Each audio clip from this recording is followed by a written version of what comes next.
Welcome to Vidyakashi Career Academy official YouTube channel. Welcome to Vidyakashi career academy YouTube channel. ತಮಗೆಲ್ಲರೂ ಕೂಡ Vidyakashi career ಅಕಾಡೆಮಿಯ YouTube ಚಾನಲ್ಗೆ ಸ್ವಾಗತ. ಸ್ನೇಹಿತರೆ, ಇಂದು ವಿಶೇಷವಾಗಿ ಹ್ಯೂಮನ್ ನರ್ವಸ್ ಸಿಸ್ಟಮ್ಗೆ ಸ್ಟಡಿ ಮಾಡ್ತಾ ಹೋಗೋಣ. ನಾನು ನಿಮ್ಮ ಶೂ ಸರ್, ಜೀವಶಾಸ್ತ್ರ ವಿಭಾಗದ ಉಪನ್ಯಾಸಕರು, ವಿದ್ಯಾಕಾಶಿ ಕರಿಯರ್ ಅಕಾಡೆಮಿ.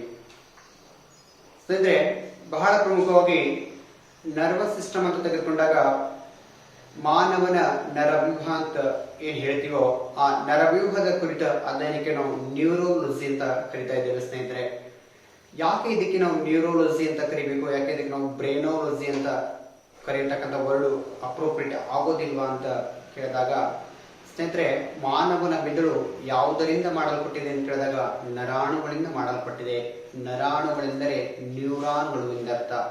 ನ್ಯೂರಾನ್ಗಳೆಂದರೆ ಸೂಕ್ಷ್ಮ ಮತ್ತು ಸೂಕ್ಷ್ಮವಾದ ಆಕ್ಸಾನ್ ಮತ್ತು ಡೆಂಡ್ರೈಟ್ಗಳ ಒಂದು ಜಾಲರೂಪಿ ಸಂಯೋಜನೆಗಳಿಗೆ ನಾವು ನರಾಣುಗಳು ಅಂತ ಕರಿತೇವೆ. ಸ್ನೇಹಿತರೆ, ಒಂದು ಹಾಗಾದ್ರೆ ಯಾವುದಾದ್ರೂ ಒಬ್ಬ ಶಾಸ್ತ್ರಜ್ಞ ಈ ನರವ್ಯೂಹದ ಕುರಿತು ತಜ್ಞರಾಗಿದ್ರೆ ಆ ತಜ್ಞರಿಗೆ ಏನೆಂದು ಕರೀತಾರೆ ಅಂತ ಕೇಳಿದಾಗ ನ್ಯೂರೋಲಾಜಿಸ್ಟ್ ಅಂತ ಕರಿತೇವೆ. ಸ್ನೇಹಿತರೆ, ನರ ಸಂಬಂಧಿ ರೋಗಗಳ ಕುರಿತು ಅಧ್ಯಯನ ಮಾಡುವ ಒಬ್ಬ ಶಾಸ್ತ್ರಜ್ಞನಿಗೆ, ಒಬ್ಬ ಡಾಕ್ಟರ್ಗೆ, ಒಬ್ಬ ವೈದ್ಯನಿಗೆ ನ್ಯೂರೋಲಜಿಸ್ಟ್ ಅಂತ ಕರೀತಾ ಇದ್ದೇವೆ. ಸ್ನೇಹಿತರೆ, that is what's very important. Next, ಬಹಳ ಪ್ರಮುಖವಾಗಿ ಮಾನವನ ಮೆದುಳಿನ ಸ್ಥಾನ ಎಲ್ಲಿದೆ ಅಂತ ಕೇಳಿದಾಗ ಅದುವೇ ಕ್ರೇನಿಯಂ ಕ್ಯಾವಿಟಿ ಅಂತ ಕರೀತಾ ಇದ್ದೇವೆ. ಸ್ನೇಹಿತರೆ, ನಿಮಗೆ ಚಿತ್ರದಲ್ಲಿ ಕಾಣ್ತಾ ಇರಬಹುದು ಕ್ರೇನಿಯಂ ಕ್ಯಾವಿಟಿ ಅಂತಕ್ಕಂಥದ್ದು. ನೋಡಿ, ಈ ಕ್ರೇನಿಯಂ ಕ್ಯಾವಿಟಿಯ ಅಡಿಯಲ್ಲಿ ಕಂಡು ಬರ್ತಕ್ಕಂಥ ಒಂದು ಪ್ರಮುಖವಾದ ನರಾಣುಗಳಿಂದ ಮಾಡಲ್ಪಟ್ಟಿರ್ತಕ್ಕಂಥ ಒಂದು ಅಂಗವೇ ಮಾನವನ ಮೆದುಳು ಅಂತ ಕರಿತಾ ಇದ್ದೇವೆ. ದಟ್ ಈಸ್ ಬ್ರೇನ್ ಅಂತ ಕರಿತಾ ಇದ್ದೇವೆ. ಸ್ನೇಹಿತರೆ, ಒಂದು ಬಾರಿ ಪ್ರಶ್ನೆ ಕೇಳಿದ್ದೇನೆ PSI ಮತ್ತು KS ಮಟ್ಟದಲ್ಲಿ, ಮಾನವನ ಮೆದುಳನ್ನ ರಕ್ಷಣೆ ಮಾಡುವ ಮೂಳೆಗೆ ಏನೆಂದು ಕರೆಯುತ್ತಾರೆ?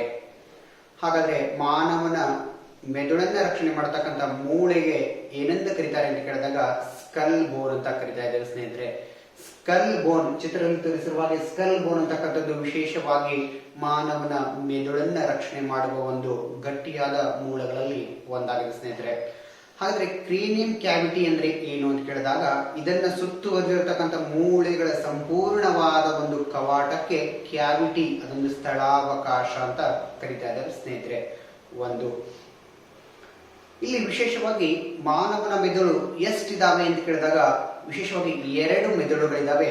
ಒಂದು ಬಲ ಮೆದುಳು, ಇನ್ನೊಂದು ಎಡ ಮೆದುಳು. ಸ್ನೇಹಿತರೆ, ನೋಡಿ, ಬಲ ಮೆದುಳು ಯಾವೆಲ್ಲ ಕಾರ್ಯಗಳನ್ನು ಮಾಡುತ್ತದೆ, ಎಡ ಮೆದುಳು ಯಾವೆಲ್ಲ ಕಾರ್ಯಗಳನ್ನು ಮಾಡುತ್ತದೆ.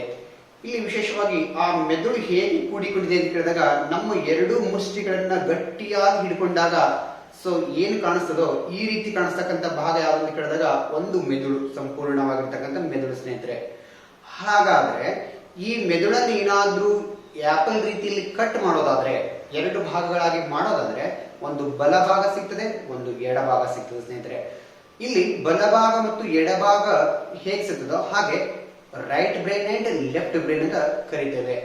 ಹಾಗಾದ್ರೆ ಲೆಫ್ಟ್ ಬ್ರೈನ್ ಯಾಕೆ ಬೇಕು, ರೈಟ್ ಬ್ರೈನ್ ಯಾಕೆ ಬೇಕು?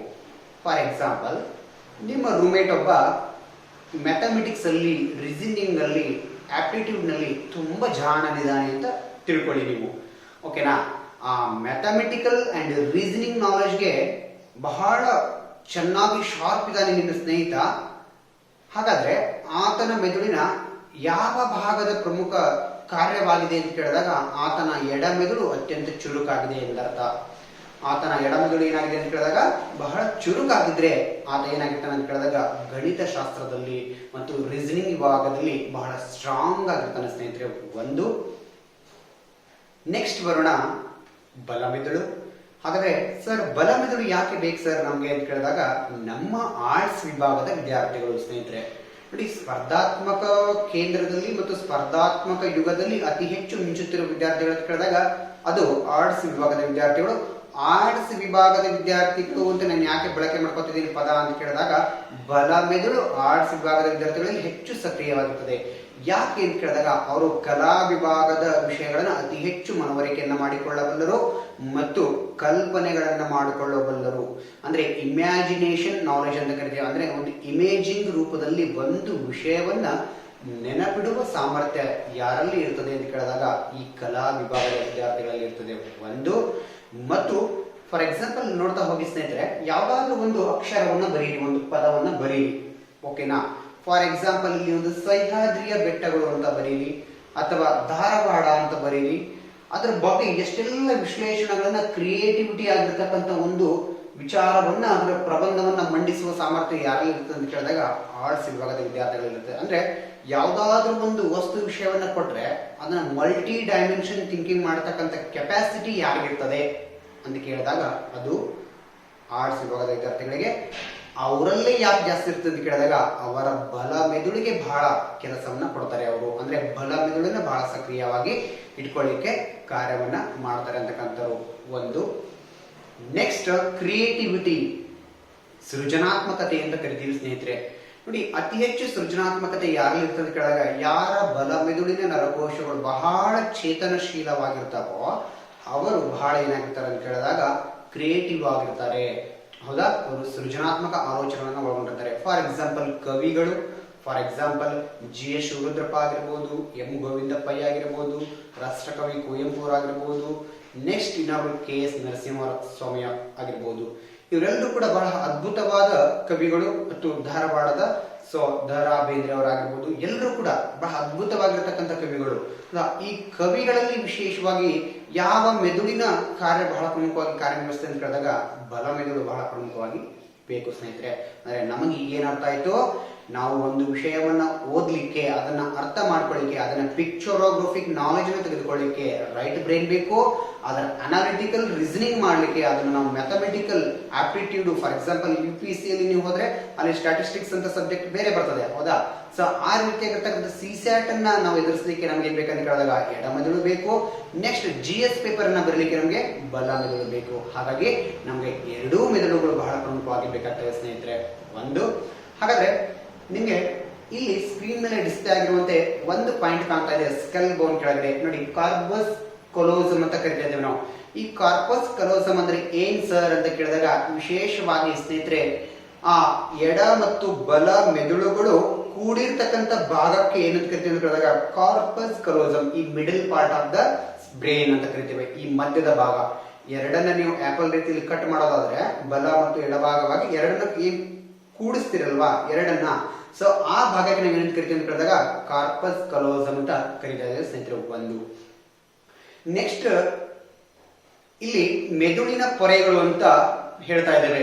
ಆ ಮೆದುಳಿನ ಪೊರೆಗಳಲ್ಲಿ ಒಂದು ದ್ರವ ಕಂಡು ಬರುತ್ತೆ ಸ್ನೇಹಿತರೆ, ಅದುವೇ CSF ದ್ರವ ಅಂತ ಕರಿತಾ ಇದ್ದೇವೆ. ಸೆರಿಬ್ರೋ ಸ್ಪೈನಲ್ ಫ್ಲೂಯಿಡ್ ಅಂತ ಕರಿತೇವೆ ಸ್ನೇಹಿತರೆ.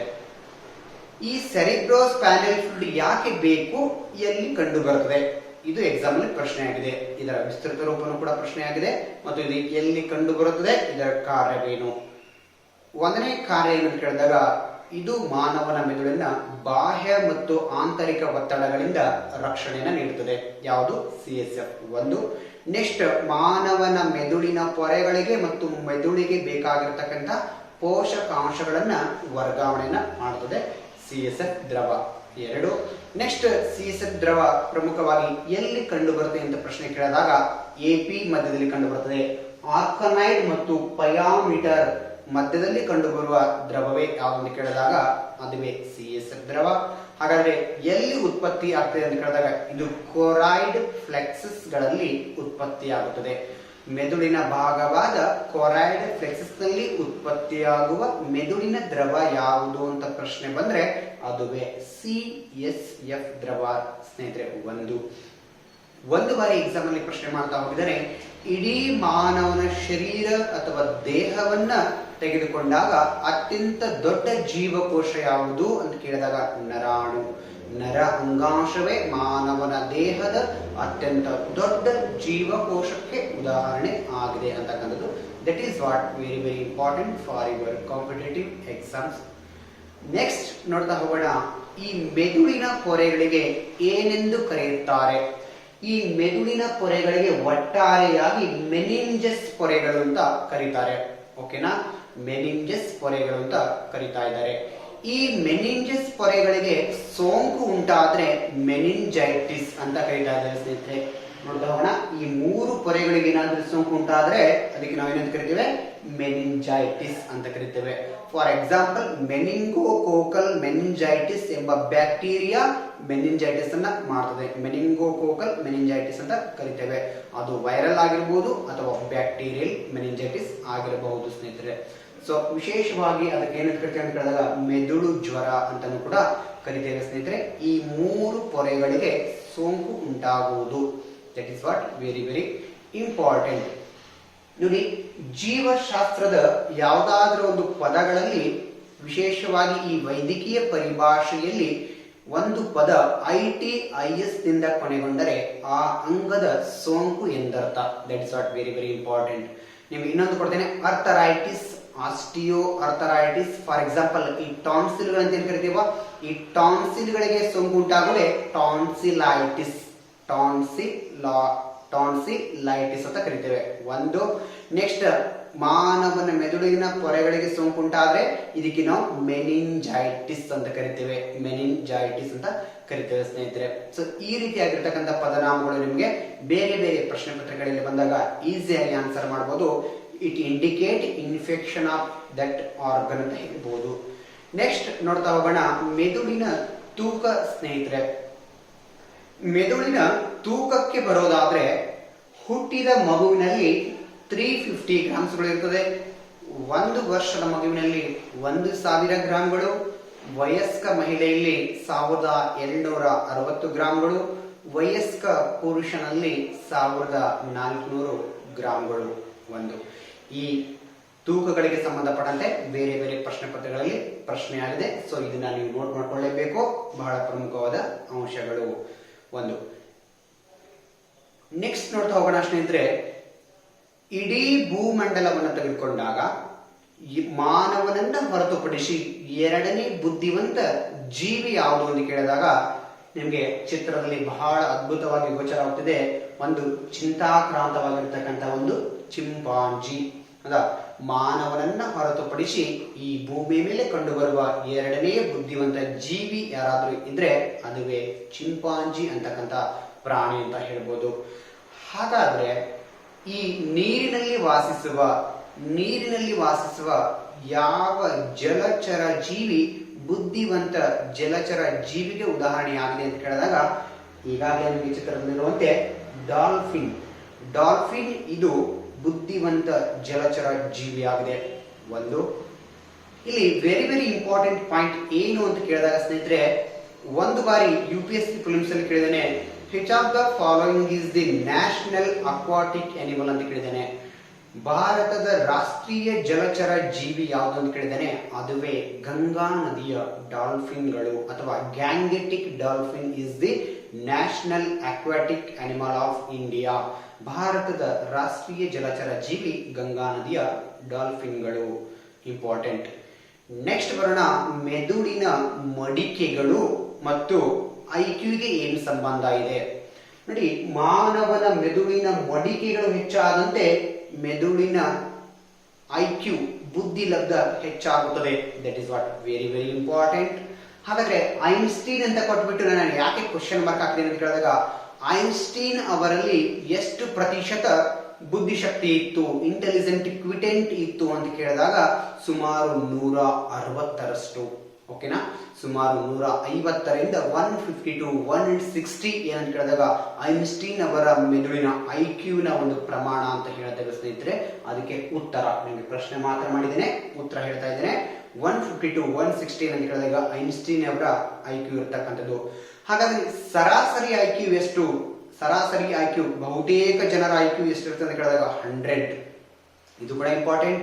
ಹಾಗಾದ್ರೆ ಐನ್ಸ್ಟೀನ್ ಅವರ ಮೆದುಳು 150 to 160 ಇತ್ತಲ್ಲ ಸರ್, ಅವ್ರಿಗೆ ಏನ್ ಕರಿತೀವಿ ಸರ್ ಅಂತ ಕೇಳಿದಾಗ ಅವರು ಜೀನಿಯಸ್ ಮೈಂಡೆಡ್, ಮೇಧಾವಿಗಳು ಅಂತ ಕರಿತಾ ಇದ್ದೇವೆ. ಸೊ ಅವರ ಮೆದುಳಿನ ಒಂದು ಕಲ್ಪನಾ ಶಕ್ತಿ ಮತ್ತು ಅವರ ಇರ್ತಕ್ಕಂಥ ಕ್ಯಾಲ್ಕುಲೇಷನ್ ಮೈಂಡ್ ಬೇರೆ ಯಾರಲ್ಲೂ ಕೂಡ ಇರ್ಲಿಕ್ಕೆ ಸಾಧ್ಯ ಇಲ್ಲ. ಅದಕ್ಕೋಸ್ಕರ E=mc² ಅಂತಕ್ಕಂಥ ಒಂದು ಪ್ರಮುಖವಾಗಿರ್ತಕ್ಕಂಥ ಭೌತಶಾಸ್ತ್ರಕ್ಕೆ ಅವರು ಕೊಡುಗೆಯನ್ನ ನೀಡಿದ್ದಾರೆ ಅಂತಕ್ಕಂಥದ್ದು ಒಂದು. ಹಾಗಾದ್ರೆ MR ಅಂತ ಕೊಟ್ಟಿದ್ದೇನೆ, ಏನ್ ಸರ್ ಏನ್ ಶುಭ ಸರ್ MR ಅಂತ ಕೊಟ್ಟಿದ್ದಾರಲ್ವಾ, MR ಅಂದ್ರೆ ಏನಪ್ಪಾ ಇದು ಅಂತ ಕೇಳಿದಾಗ ಮೆಂಟಲ್ ರಿಟಾರ್ಡೇಷನ್ ಅಂತ ಕರಿತೀವಿ. ಮಾನಸಿಕ ವ್ಯಕ್ತಿ ಅಥವಾ ಮಾನಸಿಕವಾಗಿ ಕುಂದಿರ್ತಕ್ಕಂಥ ವ್ಯಕ್ತಿಯಲ್ಲಿ ಎಷ್ಟು IQ ಇರುತ್ತದೆ ಅಂತ ಕೇಳಿದಾಗ 70ರಿಂದ 75. ಓಕೆನಾ, 70 to 75 IQ ಏನಾದ್ರೂ ಇದ್ರೆ ಆತ ಮಾನಸಿಕ ಅಸ್ವಸ್ಥ ಎಂದರ್ಥ. Mental retard children are baby ಅಂತ ಕರಿತೇವೆ ಸ್ನೇಹಿತರೆ. ಇವೆಲ್ಲಗಳು ಪಾಯಿಂಟ್ಗಳು ಕೂಡ ತುಂಬಾ ಇಂಪಾರ್ಟೆಂಟ್ ಸ್ನೇಹಿತರೆ ಪರೀಕ್ಷಾ ದೃಷ್ಟಿಯಿಂದ.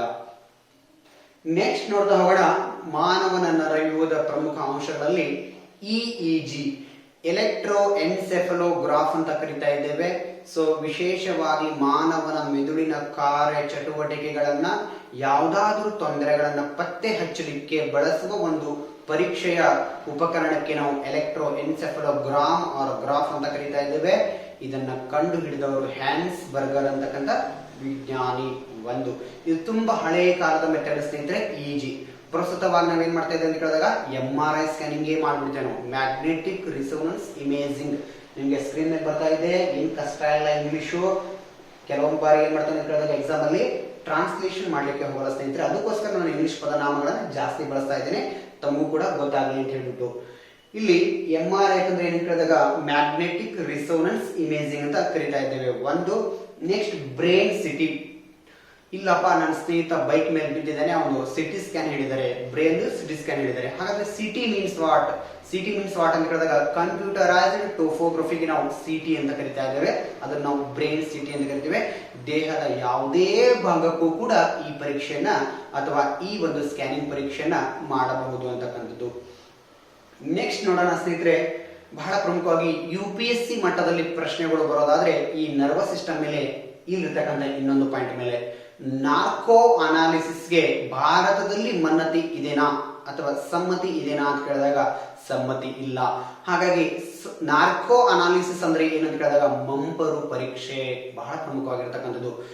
ನಾರ್ಕೋ ಅನಾಲಿಸಿಸ್ ಇದರ ಇನ್ನೊಂದು ಹೆಸರು ಪಾಲಿಗ್ರಾಫ್ ಅಂತ ಕರಿತೇವೆ ಅಥವಾ ಬ್ರೈನ್ ಮ್ಯಾಪಿಂಗ್ ಅಂತ ಕರಿತಾ ಇದ್ದೇವೆ. ಈ ಬ್ರೈನ್ ಮ್ಯಾಪಿಂಗ್ ಅಥವಾ ಪಾಲಿಗ್ರಾಫ್ಗೆ ಭಾರತದಲ್ಲಿ ಅವಕಾಶವನ್ನು ಕೊಟ್ಟಿಲ್ಲ, ಅದು ಇಲ್ಲೀಗಲ್ ಅಂತ ಹೇಳ್ತಾ ಇದ್ದೇವೆ, ಅದು ಕಾನೂನು ಸಮ್ಮತವಲ್ಲ. ಕಾರಣ ಇಲ್ಲಿ ನಿಮಗೆ ಬೋರ್ಡ್ ಮೇಲೆ ಬರೆದಿದ್ದೇನೆ, ಏನಂತ ಕೇಳಿದಾಗ ಸೊ ಲೀಡ್ಸ್ ಟು ಏನಾಗುತ್ತೆ ಅಂತ ಕೇಳಿದಾಗ ವಿಶೇಷವಾಗಿ ಇದು ಮೆಂಟಲ್ ಟಾರ್ಚರ್ ಆಗ್ತದೆ. ಇದನ್ನ ಮಾಡುವುದರ ಮೂಲಕ ಒಬ್ಬ ವ್ಯಕ್ತಿಯ ಮೇಲೆ ಮಾನಸಿಕವಾಗಿ ನಾವೇನ್ ಮಾಡದಂತೆ ಆತನ ಮೇಲೆ ದೌರ್ಜನ್ಯವನ್ನ ಎಸಗಿದಂತೆ, ಆತನ ಮಾನಸಿಕ ಒಂದು ಸ್ವಸ್ಥತೆಗೆ ನಾವು ಧಕ್ಕೆ ತಂದಂತೆ ಅಂತ ಹೇಳ್ಬಿಟ್ಟು ಸರ್ವೋಚ್ಚ ನ್ಯಾಯಾಲಯ ತನ್ನ ತೀರ್ಪುಗಳಲ್ಲಿ ಹೇಳಿದೆ. ಏನ್ ಹೇಳಿದೆ ಅಂತ ಕೇಳಿದಾಗ ಆರ್ಟಿಕಲ್ 21ರ ಉಲ್ಲಂಘನೆ ಆಗುವುದರಿಂದ ನಾವು ಮಂಪರು ಪರೀಕ್ಷೆಗೆ ಅವಕಾಶವನ್ನು ಕೊಡುವುದಿಲ್ಲ. ಎಕ್ಸೆಪ್ಷನ್ಸ್ ಇದಾವೆ ಸ್ನೇಹಿತರೆ. ಇದಕ್ಕೆ ವಿಶೇಷವಾಗಿ ಕೆಲವೊಂದು ಕೇಸಸ್ಗಳಲ್ಲಿ ಸರ್ವೋಚ್ಚ ನ್ಯಾಯಾಲಯದ ಪೂರ್ವಾನುಮತಿಯೊಂದಿಗೆ ಮಾಡಲಿಕ್ಕೆ ಸಾಧ್ಯತೆ ಇದಾವೆ. ಅದರ ಪೂರ್ವಾನುಮತಿ ಮಸ್ಟ್ ಅಂಡ್ ಶುಡ್ ತೆಗೆದುಕೊಳ್ಳೇಬೇಕು ಅಂತಕ್ಕಂಥದ್ದು. ಹಾಗಾದ್ರೆ 21ನೇ ವಿಧಿಯ ಯಾವ ಪದಗಳ ಉಲ್ಲಂಘನೆ ಆಗ್ತದೆ, ಯಾವ ವ್ಯಾಖ್ಯಾನಗಳ ಉಲ್ಲಂಘನೆ ಆಗ್ತದೆ ಅಂತ ಕೇಳಿದಾಗ right to life and privacy, ಜೀವಿಸುವ ಮತ್ತು ವೈಯಕ್ತಿಕತೆಯ ಉಲ್ಲಂಘನೆ ಆಗುವುದರಿಂದ ಈ ಮಂಪರು ಪರೀಕ್ಷೆಗೆ ಭಾರತದ ಸರ್ವೋಚ್ಚ ನ್ಯಾಯಾಲಯ ಈ ಮಂಪರು ಪರೀಕ್ಷೆಗೆ ಅನುಮತಿಯನ್ನ ನೀಡಿಲ್ಲ ಸ್ನೇಹಿತರೆ.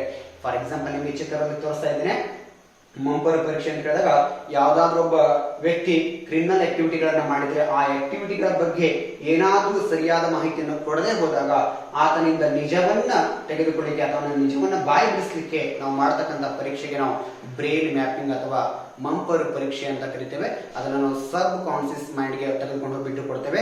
ಇಲ್ಲಿ ವಿಶೇಷವಾಗಿ ನರಗಳಿಗೆ ಅನಸ್ತೇಶಿಯಾದಂತಹ ವಿವಿಧ ರೀತಿಯಾಗಿರ್ತಕ್ಕಂಥ ಇಂಜೆಕ್ಷನ್ ಗಳನ್ನ ಕೊಡುವುದರ ಮೂಲಕ ಮಾಡ್ತೇವೆ. ಇದು ಸ್ವಲ್ಪ ಆತನ ಮೆದುಳಿಗೆ ಮತ್ತು ಆತನಿಗೆ ಕಿರಿಕಿರಿ ಉಂಟು ಮಾಡುವುದರಿಂದ ಇದು ಮೂಲಭೂತ ಹಕ್ಕಿನ ಉಲ್ಲಂಘನೆ ಆಗುತ್ತದೆ. ಇಂಪಾರ್ಟೆಂಟ್. ಇದು UPSC ಮಟ್ಟದಲ್ಲಿ IAS ಮತ್ತು KS ಮಟ್ಟದಲ್ಲಿ ಕಾನ್ಸೆಪ್ಟ್ ಬಗ್ಗೆ ಬರೋದಾದ್ರೆ ಈ ರೀತಿಯಾಗಿರ್ತಕ್ಕಂಥ ಕಾನ್ಸೆಪ್ಟ್ ನಿಮಗೆ ತಿಳಿದುಕೊಳ್ಳುವುದು ಅವಶ್ಯ ಅಂತ ಹೇಳ್ಬೋದು. ನೆಕ್ಸ್ಟ್ ನೋಡೋಣ, ಮಾನವನ ಮೆದುಳನ್ನ ವಿಶೇಷವಾಗಿ 3 ವ್ಯೂಹಗಳಾಗಿ ಮಾಡಿದ್ದೇವೆ. ಒಂದು ಕೇಂದ್ರ ನರವ್ಯೂಹ, ಪರಿಧಿ ನರವ್ಯೂಹ ಮತ್ತು ಸ್ವಯಂ ನೇತ್ರಕ ನರವ್ಯೂಹ ಅಂತ ಹೇಳ್ಬಿಟ್ಟು ಇಲ್ಲಿ ಕೇಂದ್ರ ನರವ್ಯೂಹ ಅಥವಾ ನರಮಂಡಲದಲ್ಲಿ ಬಹಳ ಪ್ರಮುಖವಾಗಿ 2 ಭಾಗಗಳು ಕಂಡು ಬರ್ತವೆ. ಒಂದು ಮೆದುಳು, ಇನ್ನೊಂದು ಮೆದುಳು ಬಳ್ಳಿ ಅಂತಕ್ಕಂಥದ್ದು. ಮೆದುಳಿನ ಅದ್ಭುತವಾದ ಚಿತ್ರ 3D ಇಮೇಜ್ ನಿಮ್ಮ ಮುಂದೆ ಕಾಣ್ತಾ ಇದೆ. ನೀವು ಅದನ್ನು ಕೂಡ ವೀಕ್ಷಣೆ ಮಾಡಬಹುದು ಸ್ನೇಹಿತರೆ. ಇಲ್ಲಿ ಕೇಂದ್ರ ನರವ್ಯೂಹದ ಮೆದುಳು ಅಂತಕ್ಕಂಥ 1ನೇ ಭಾಗದಲ್ಲಿ 3 ಭಾಗಗಳು ಕಂಡು ಬರ್ತವೆ ನೋಡಿ. ನಾವು ಸ್ಪರ್ಧಾತ್ಮಕ ತರಬೇತಿಯನ್ನ ನೀಡಬೇಕಾದ್ರೆ ಸಾಕಷ್ಟು ತರಬೇತಿ ಸಂಸ್ಥೆಗಳಲ್ಲಿ ಈ ನರ್ವಸ್ ಸಿಸ್ಟಮ್ ಅನ್ನ ಹೇಳುವಾಗ ಮೆದುಳು ಎಷ್ಟಿದಾವ ಅಂತ ಕೇಳಿದಾಗ ಎಲ್ಲರೂ ಉತ್ತರ ಏನ್ ಕೊಡ್ತಾರೆ ಅಂತ ಕೇಳಿದಾಗ, ಸರ್ 3 ಇದಾವ ಸರ್, ಒಂದು ಮುಂಮೆದುಳು, ಇನ್ನೊಂದು ಮಧ್ಯ ಮೆದುಳು, ಮತ್ತೊಂದು ಯಾವ್ದು ಕೇಳಿದಾಗ ಹಿಮ್ಮೆದುಳು ಸರ್ ಅಂತ ಹೇಳ್ತಾರೆ. ವಾಸ್ತವದಲ್ಲಿ ಇದು ಮೆದುಳಿನ ಕಾರ್ಯದ ರಚನೆಯ ಆಧಾರದ ಮೇಲೆ ಹೇಳ್ತೇವೆ ಹೊರತು ಮೆದುಳು ಇರತಕ್ಕಂಥದ್ದು ವಾಸ್ತವದಲ್ಲಿ ಬಲ ಮತ್ತು ಎಡ, ಅದು ಕಾರ್ಪಸ್ ಕಲೋಸಮ್ ಎಂಬ ಸ್ಥಳಾವಕಾಶದಲ್ಲಿ ಏನಾಗಿದೆ ಅಂತ ಕೇಳಿದಾಗ ಒಂದಕ್ಕೊಂದು ಅಂಟಿಕೊಂಡಿವೆ. This is what very very important. ಹಾಗಾದ್ರೆ ಮೆದುಳಿನಲ್ಲಿ 3 ಪ್ರಕಾರಗಳು. ಮುಮ್ಮೆದುಳು, ಈ ಮುಮ್ಮೆದುಳಿನಲ್ಲಿ ಮತ್ತೆ ವಿಶೇಷವಾಗಿರತಕ್ಕಂಥ ಪ್ರಕಾರಗಳು ಕಂಡು ಬರ್ತವೆ. ಅಲ್ಲಿ ಮಹಾಮಸ್ತಿಷ್ಕ ಅಂತ ನೋಡ್ತೇವೆ. ಈ ಮಹಾಮಸ್ತಿಷ್ಕ ಮತ್ತು ಡೈಎನ್ಸೆಫಾಲನ್ ಅಂತಕ್ಕಂಥದ್ದು ಮುಮ್ಮೆದುಳಿನ ಭಾಗಗಳು ಅಂತ ನೋಡ್ತಾ ಇದ್ದೇವೆ. ಹಾಗಾಗಿ ಮಹಾಮಸ್ತಿಷ್ಕ ಯಾಕೆ ಬೇಕು ಅಂತ ಕೇಳಿದಾಗ ನೋಡಿ, ಮಾನವನ ಮೆದುಳಿನ ಅತ್ಯಂತ ದೊಡ್ಡ ಭಾಗಕ್ಕೆ ಮಹಾಮಸ್ತಿಷ್ಕ ಎಂದು ಕರೆಯುತ್ತಾರೆ. ಇದು ಮೆದುಳಿನ 80% ತೂಕ ಅಥವಾ ಸ್ಥಳ ಅವಕಾಶವನ್ನ ಒಳಗೊಂಡಿದೆ ಅಂತಕ್ಕಂಥದ್ದು. ಹಾಗಾಗಿ ಮಹಾಮಸ್ತಿಷ್ಕ ಯಾಕೆ ಬೇಕು ಅಂತ ಕೇಳಿದಾಗ ಇದು ಜ್ಞಾಪಕ ಶಕ್ತಿಯ, ಬುದ್ಧಿಶಕ್ತಿಯ, ಆಲೋಚನೆಯ, ವಿವೇಚನೆಯ ಎಲ್ಲ ಪ್ರಮುಖ ಕಾರ್ಯ ಚಟುವಟಿಕೆಗಳ ಕೇಂದ್ರ ಭಾಗವೇ ನಮ್ಮ ಮಹಾಮಸ್ತಿಷ್ಕ. ಹಾಗಾಗಿ ನಾವೆಲ್ಲ ಸ್ಪರ್ಧಾತ್ಮಕ ತರಬೇತಿಯನ್ನ ತೆಗೆದುಕೊಳ್ತಾ ಇದ್ದೇವೆ ಅಂತ ಕೇಳಿದಾಗ ನಮ್ಮ ಮಹಾಮಸ್ತಿಷ್ಕ ಚೆನ್ನಾಗಿದ್ರೆ ಮಾತ್ರ ನಾವು ಹೇಳುವ ವಿಷಯಗಳು ನಿಮಗೆ ಅರ್ಥವಾಗ್ತವೆ. ಅದಕ್ಕೆ ನೀವು ಪ್ರತಿಕ್ರಿಯೆಗಳನ್ನು ನೀಡಿದ್ದೀರಿ. ಅಂದ್ರೆ ನಮ್ಮ ಕಲಿಕೆಗೆ ಬೇಕಾಗಿರ್ತಕ್ಕಂಥದ್ದು ಯಾವುದು ಅಂತ ಕೇಳಿದಾಗ ಸ್ನೇಹಿತರೆ ಮಹಾಮಸ್ತಿಷ್ಕ ಬೇಕು. ಹಾಗಾದ್ರೆ ಮಹಾಮಸ್ತಿಷ್ಕವನ್ನ largest part of the brain ಅಂತ ಕರಿತೇವೆ, ಮೆದುಳಿನ ದೊಡ್ಡ ಭಾಗ ಅಂತ ಕರಿತೇವೆ. ಬೇರೆ ಬೇರೆ PC, ಜೇಲರ್ ಮತ್ತು SDA ಪರೀಕ್ಷೆಗಳಲ್ಲಿ ಪ್ರಶ್ನೆ ಆಗಿದೆ ಒಂದು. ನೆಕ್ಸ್ಟ್ ನೋಡ್ತಾ ಹೋದ್ರೆ ಕಾರ್ಟೆಕ್ಸ್ ಅಂತ ಬರ್ದಿದ್ದೇವೆ ನಾವು, ಮುಂದೆ IQ ಅಂತ ಡಿಸ್ಪ್ಲೇ ಆಗ್ತಾ ಇದೆ. ಏನು ಕಾರ್ಟೆಕ್ಸ್ ಮುಂದೆ IQ ಅಂತ ಯಾಕೆ ಬರ್ದಿದ್ದಾರೆ ಸರ್ ಅಂತ ಕೇಳಿದ್ರೆ ನೋಡಿ, ಕಾರ್ಟೆಕ್ಸ್ ಮತ್ತು IQ ತುಂಬಾ ಸಂಬಂಧ ಇದೆ. ಕಾರ್ಟೆಕ್ಸ್ ನ ವಿಸ್ತೃತವಾದ ಬೆಳವಣಿಗೆ ಒಂದು ಮಗುವಿನ ಬುದ್ಧಿಶಕ್ತಿಯ, ಬುದ್ಧಿ ಲಬ್ಧದ ಬೆಳವಣಿಗೆಗೆ ಕಾರಣವಾಗ್ತದೆ ಸ್ನೇಹಿತರೆ. This is what very very important for your competitive exams.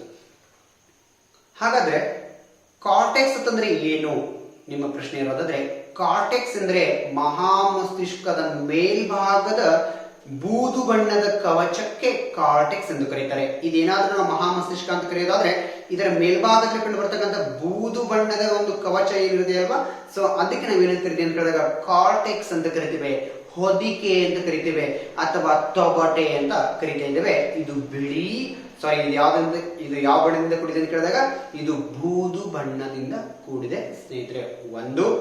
Next ಇನ್ನೊಂದು ಕೆಳಭಾಗ ಯಾವುದು ಅಂತ ಕೇಳಿದಾಗ ಮೆಡುಲಾ, ಇದು ಆಕ್ಸಾನ್ ಮತ್ತು ಡೆಂಡ್ರೈಟ್ ಗಳಿಂದ ಮಾಡಲ್ಪಟ್ಟಿರ್ತಕ್ಕಂಥ ಮೆದುಳಿನ ಅಥವಾ ಮಹಾಮಸ್ತಿಷ್ಕದ ಭಾಗವಾಗಿದೆ ಅಂತಕ್ಕಂಥದ್ದು. That is also very very important ಸ್ನೇಹಿತರೆ. ಇಲ್ಲಿ ವಿಶೇಷವಾಗಿ ನೋಡ್ತಾ ಹೋದ್ರೆ ಇದು ಮುಮ್ಮೆದುಳಿನ ಪ್ರಮುಖ ಅಂಶಗಳಲ್ಲಿ ನೋಡ್ತಾ ಹೋದ್ವಿ. ಹಾಗಾದ್ರೆ ಮೆದುಳು ಬಳ್ಳಿ ಏನ್ ಮಾಡ್ತದೆ, ಕೇಂದ್ರ ನಿರ್ಮಾಣದಲ್ಲಿ ಇನ್ನೊಂದು ಭಾಗವನ್ನು ನೋಡ್ತಾ ಇದ್ದೇವೆ. ಸೊ ನಾವು ಮಧ್ಯ ಮೆದುಳನ್ನ ನೋಡೋ ಮುಂಚೆ ಇದನ್ನ ನೋಡ್ಬಿಡೋಣ. ನೋಡಿ, ಮೆದುಳು ಬಳ್ಳಿ ಅಂತಕ್ಕಂಥದ್ದು ಇದು ಕಶೇರು ಸ್ತಂಭ. ಓಕೆನಾ, ನಮ್ಮ ಕಶೇರು ಸ್ತಂಭ ಅಂತಂದ್ರೆ ಫಾರ್ ಎಕ್ಸಾಂಪಲ್ ನಾವು ಕಶೇರುಕ ಪ್ರಾಣಿಗೆ ಉದಾಹರಣೆ ಅಲ್ವಾ. ಸೊ ಮಾನವ ಒಂದು ಕಶೇರುಕ ಜೀವಿ ಎಂದು ಕರಿತಿದ್ದೇವೆ.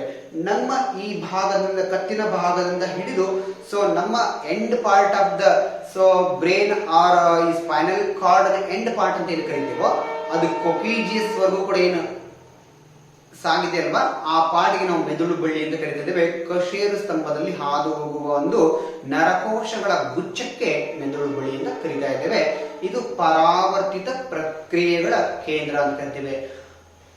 ಸರ್, ಪರಾವರ್ತಿತ ಪ್ರಕ್ರಿಯೆಗಳ ಕೇಂದ್ರ ಅಂತ ಹೇಳ್ತಾ ಇದ್ದೀರಾ, ಹಾಗಾದ್ರೆ ಪರಾವರ್ತಿತ ಪ್ರಕ್ರಿಯೆ ಅಂದ್ರೆ ಏನಪ್ಪಾ ಅಂತ ನಿಮ್ಮ ಪ್ರಶ್ನೆ ಬರೋದಾದ್ರೆ ನೋಡಿ, ಪರಾವರ್ತಿತ ಪ್ರಕ್ರಿಯೆ ಅಂತಂದ್ರೆ ಒಬ್ಬ ವ್ಯಕ್ತಿ ನಡೆದುಕೊಂಡು ಹೋಗ್ತಾ ಇರ್ತಾನೆ, ಆವಾಗ ಆತನು ಒಂದು ಹಾವನ್ನು ನೋಡ್ತಾನೆ, ಒಂದು ಒಂಟಿಯಾಗಿ ಹೋಗೋ ಒಂದು ಹಾವನ್ನು ನೋಡ್ತಾನೆ, ಸ್ನೇಕ್. ನೋಡಿದಾಗ ಆತ ಏನ್ ಮಾಡ್ತಾನೆ ಅಂತ ಕೇಳಿದಾಗ ವಿಶೇಷವಾಗಿ ಬಹಳ ಉದ್ವೇಗಗೊಳ್ತಾನೆ, ಭಯಗೊಳ್ತಾನೆ, ಮುಂದೆ ಒಂದ್ ಹೆಜ್ಜೆನೂ ಕೂಡ ಮುಂದಿಡೋದಿಲ್ಲ.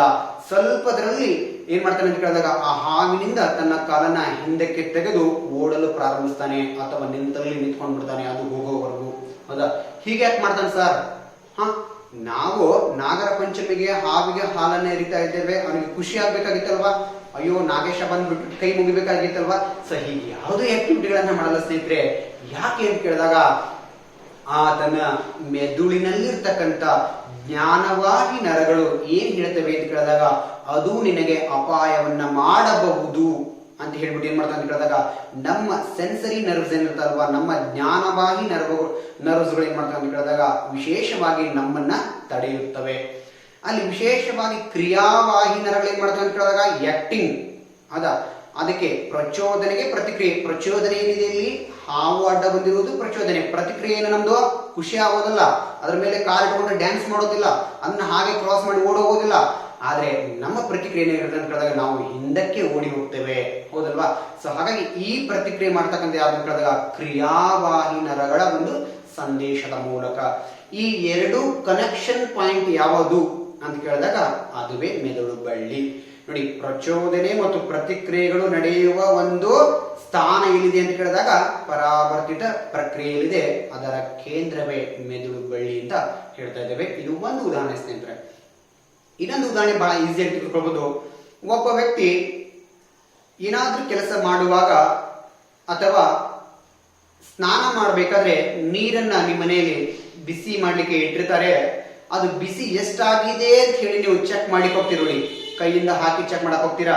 ಆವಾಗ ನಿಮ್ಗೆ ತುಂಬಾ ಬಿಸಿ ಆಗಿದ್ರೆ ಇಮ್ಮಿಡಿಯೇಟ್ ಆಗಿ ಕೈನ ಹಿಂತೆಗೆದುಕೊತೀರಾ. ಹೌದಾ? ಈ ಇಮ್ಮಿಡಿಯೇಟ್ ಆಗಿ ಹಿಂತೆಗೆದುಕೊಳ್ಳುವುದು ಯಾವುದಕ್ಕೆ ಉದಾಹರಣೆ ಅಂತ ಕೇಳಿದಾಗ ಇದು ಪರಾವರ್ತಿತ ಪ್ರಕ್ರಿಯೆಗೆ ಉದಾಹರಣೆ. ಹೌದಾ? ಆ ಬಿಸಿ ಅಂತಕ್ಕಂಥದ್ದು ಏನಿದೆ ಅಂತ ಕೇಳಿದಾಗ ಅದು ಪ್ರಚೋದನೆ. ನಮ್ಮ ಜ್ಞಾನವಾಹಿ ನರಕೋಶಗಳಿಗೆ ಪ್ರಚೋದನೆ ನೀಡುತ್ತದೆ.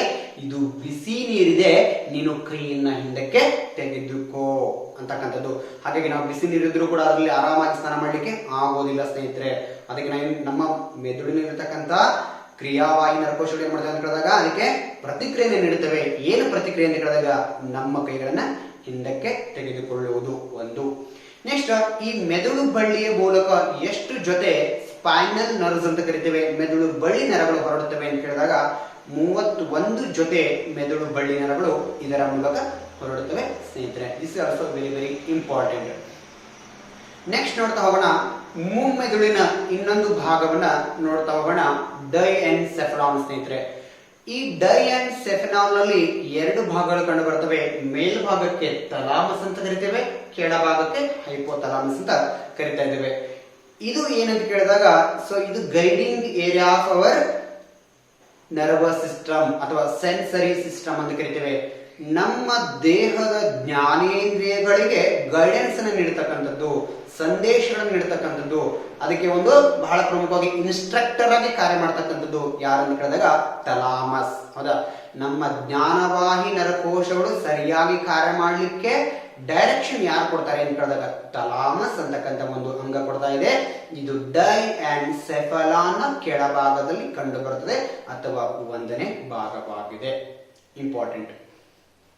Next very very important, UPSC, KPSC and ವಿಶೇಷವಾಗಿ ಕರ್ನಾಟಕ ಪೊಲೀಸ್ ಎಕ್ಸಾಮ್ಗೆ ವಿಶೇಷವಾಗಿ ಈ NTPC ಮತ್ತು RRB ಕೂಡ ಪ್ರಶ್ನೆ ಮಾಡಿದ್ದೇನೆ. ಮಾನವನ ಮೆದುಳಿನ ಯಾವ ಭಾಗ ಪಿಟ್ಯುಟರಿ ಎಂಬ ಗ್ರಂಥಿಯ ಮೇಲೆ ನಿಯಂತ್ರಣ ಸಾಧಿಸುತ್ತದೆ ಅಥವಾ ಮಾಸ್ಟರ್ ಆಫ್ ಮಾಸ್ಟರ್ ಎಂದು ಯಾವ ಭಾಗಕ್ಕೆ ಕರೆಯುತ್ತಾರೆ ಅಥವಾ ಮಾಸ್ಟರ್ ಗ್ರಂಥಿಯ ಮೇಲೆ ನಿಯಂತ್ರಣ ಸಾಧಿಸುವ ಮೆದುಳಿನ ಭಾಗ ಯಾವುದು ಅಂತ ಕೇಳಿದಾಗ ದಟ್ ಈಸ್ ನನ್ ಅದರ್ ದ್ಯಾನ್ ಹೈಪೋಥಲಾಮಸ್ ಸ್ನೇಹಿತರೆ.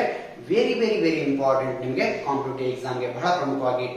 ಹಾಗಾಗಿ ಏನ್ ಮಾಡ್ತದೆ ಸರ್ ಅಂತ ಕೇಳಿದಾಗ ವಿಶೇಷವಾಗಿ ದೇಹದ ನಿದ್ರೆ, ನೀರಡಿಕೆ ಮತ್ತು ಉಷ್ಣಾಂಶ ಮತ್ತು ದೇಹದ ಒಂದು ಸಮತೋಲನ ಪ್ರತಿಯೊಂದನ್ನು ಕಾಪಾಡಲಿಕ್ಕೆ ಹೆಲ್ಪ್ ಮಾಡೋರು ಯಾರು ಅಂತ ಕೇಳಿದಾಗ ಅದುವೇ ಹೈಪೋಥಲಾಮಸ್. ಇದು ಯಾವ ಬಣ್ಣದಲ್ಲಿದೆ ಅಂತ ಕೇಳಿದಾಗ ಪಿಂಕ್ ಮತ್ತು ಗ್ರೇ ಬಣ್ಣದಲ್ಲಿ ಇರತಕ್ಕಂಥದ್ದು. ಇದನ್ನು ನಾವು ಚೀಫ್ ಕಂಟ್ರೋಲರ್ ಅಂತ ಕರಿತೇವೆ. CC ಅಲ್ಲ, ಫಾರ್ ಎಕ್ಸಾಂಪಲ್ ಭಾರತೀಯ ರೈಲ್ವೆ ಲೆಕ್ಕಲ್ಲಿ CC ಅಂದ್ರೆ ಏನಂತ ಕರಿತೀವಿ ನಾವು ಟಿಕೆಟ್ ಎಕ್ಸಾಮ್ ಅಂತ ಕರಿತೇವೆ. TCC ಅಥವಾ ಕಮರ್ಷಿಯಲ್ ಕ್ಲರ್ಕ್, ಚೀಫ್ ಕಂಟ್ರೋಲರ್ ಅಂತ ಕರಿತೀವಿ ನಾವು ಅವರಿಗೂ ಕೂಡ. ಓಕೆನಾ. ಇಲ್ಲಿ ಯಾರು ಅಂತ ಕೇಳಿದಾಗ ಚೀಫ್ ಕಂಟ್ರೋಲರ್, ನಮ್ಮ ಮೆದುಳಿನ ಚೀಫ್ ಕಂಟ್ರೋಲರ್ ಯಾರು? ಹೈಪೋಥಾಲಮಸ್. ಹೌದಾ.